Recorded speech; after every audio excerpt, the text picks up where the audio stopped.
I'd like to introduce our next speaker, Natalie Walsh, is a young mother living with multiple sclerosis who works for the Queensland branch of MSRA, and we'll hear how MS impacts on her life. Natalie?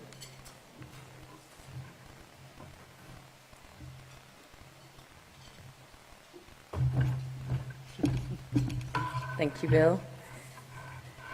Good morning, Senator Lundy, Senator Humphries, Senator McLucas, distinguished guests, ladies and gentlemen. It is an honour to be here this morning representing people with multiple sclerosis. I've been diagnosed since 2005 when my son was 11 months old.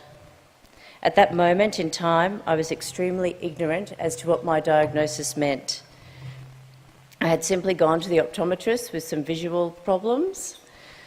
I was tired, but I had an 11-month-old son. I thought I was just like any other mother. I didn't have any real concerns. 4 years later, I have come a long way in my acceptance that I have multiple sclerosis and that I have injected over 1,470 needles. This is not to get better, this is just hopefully to stop the progression of this disease. My 4-year-old son Sam sometimes has to remind me to have my needle, and this when we are leaving the house to get ready for school and work.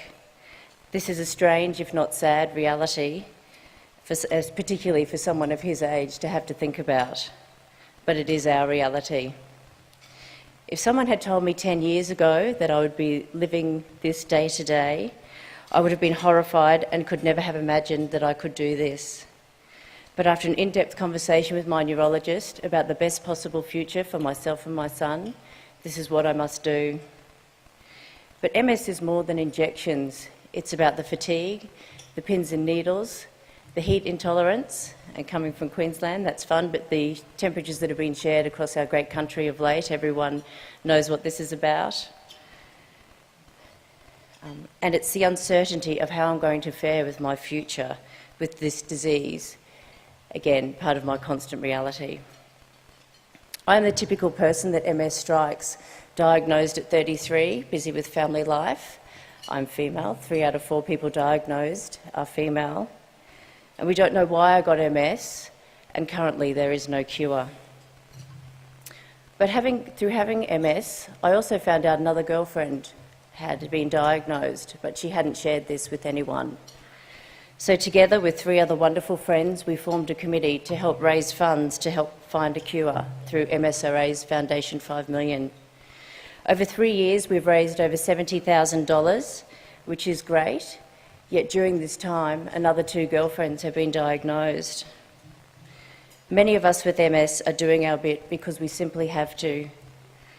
We think of it as an investment in our future, and we are so pleased that there are talented Australian researchers making headway, finding fantastic futures for us all. My friends and I who have MS share a great deal in common. Our sense of humour, the age of our children. We experience a lot of fatigue. However, we also share the dream of finding a cure so that our children will not be faced with looking after their parents. So we won't join the ranks of the 80% of people who are diagnosed with MS who are within 10 years unemployed, which would mean by 2015 I may not be able to support my son and live my life as I wish. However, being here today can only fill you with hope when you learn about the amazing research undertaken in Australia. So many of the treatments and medicines are of such great significance. One treatment that is of particular interest is one that would stop the MS-specific changes that cause disability. None of the current treatments do this. Selfishly, it is treatments like this and other innovative approaches developed by Australian scientists into treatments and research conducted that are of great interest to myself, others living with MS and their families, and the worldwide research community as a whole.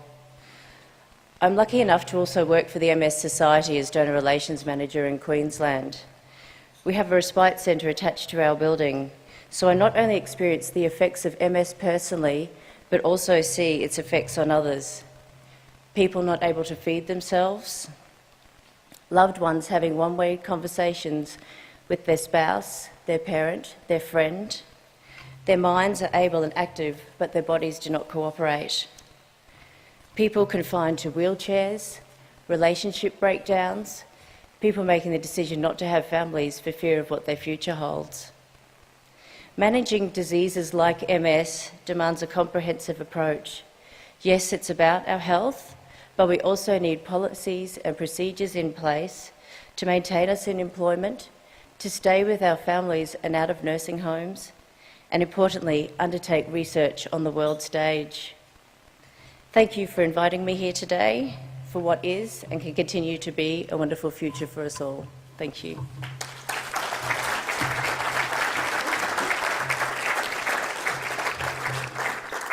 Thank you very much, Natalie, and I can only say how much I admire Natalie and the other people with MS and how they deal with it.